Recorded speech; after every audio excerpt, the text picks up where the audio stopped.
Hello बच्चों, let's read this question. The question says that which is false about H2O2। इसके regarding चार statement given है, इन चारों में से करेक्ट को आइडेंटिफाई करना है। तो सबसे पहले समझेंगे की कॉन्सेप्ट। की कॉन्सेप्ट होगा बच्चों properties of hydrogen peroxide H2O2। तो सबसे पहले अगर हम बात करें बच्चों हाइड्रोजन पेरोक्साइड के बारे में, तो हाइड्रोजन पेरोक्साइड जो होता है बच्चों प्योर स्टेट में ऑलमोस्ट कलरलेस होता है। हाइड्रोजन पेरोक्साइड जो होता है प्योर फॉर्म में ऑलमोस्ट क्या होता है, कलरलेस होता है। H2O2 colourless. तो बेसिकली यहाँ पर जो पहला स्टेटमेंट है वो क्या है, यहाँ पे करेक्ट है। Act as a dehydrating agent. H2O2 बच्चों डिहाइड्रेटिंग एजेंट के जैसा काम नहीं करता है, तो यहाँ पर ये भी गलत हो जाएगा। यहाँ पर जो स्टेटमेंट 2 है ये भी क्या हो जाएगा, गलत हो जाएगा। अब थर्ड में बोला गया इट इज नॉन प्लेनर। तो बेसिकली H2O2 जो होता है इसका दो तरीके से स्ट्रक्चर होता है बच्चों, एक गैस फेज में, दूसरा सॉलिड फेज में। तो बेसिकली हाइड्रोजन पेरोक्साइड जो होता है कुछ इस तरीके से यहाँ पर इसका स्ट्रक्चर बनता है। यहाँ पर इस तरीके से ये हाइड्रोजन होता है,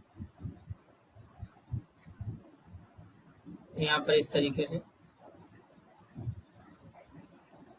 ये हाइड्रोजन यहाँ पे लगे होते हैं बच्चों, इस तरीके से।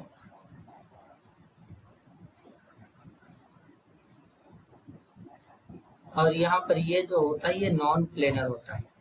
कौन से फॉर्म में पाया जाता है बच्चों, ये नॉन प्लेनर होता है। मतलब इसका स्ट्रक्चर जो होता है वो प्लेनर नहीं होता है बच्चों, कुछ इस तरीके से। ये स्ट्रक्चर इसका है गैस फेज में, गैस फेज में यहाँ पर इस तरीके से होता है।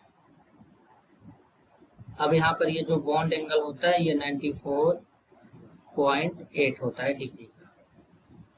और यहाँ पर ये जो एक्सटर्नल होता है बॉन्ड एंगल ये होता है 111.5 डिग्री का।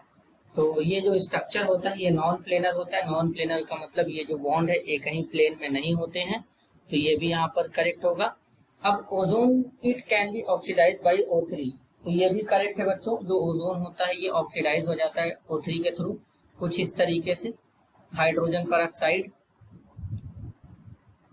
H2O2 O3 के साथ में रिएक्ट करेगा तो ऑक्सीडाइज हो जाएगा, वाटर का फॉर्मेशन करेगा और यहाँ पर ऑक्सीजन का फॉर्मेशन हो जाएगा। तो हाइड्रोजन पेरोक्साइड इस तरीके से वाटर में कन्वर्ट हो जाएगा बच्चों। तो इस तरीके से हाइड्रोजन पेरोक्साइड वाटर में कन्वर्ट हो जाता है और ऑक्सीजन का फॉर्मेशन करता है, यहाँ पर ऑक्सीडाइज हो जाता है ओजोन के थ्रू। तो ये भी स्टेटमेंट यहाँ पे करेक्ट है बच्चों। तो अब हमको यहाँ पर फॉल्स स्टेटमेंट को सेलेक्ट करना था। तो फॉल्स स्टेटमेंट यहाँ पे कौन है, act as a dehydrating agent. जब तो यहाँ पर करेक्ट आंसर होगा option 2। This is your answer. I hope you understood it well. All the best.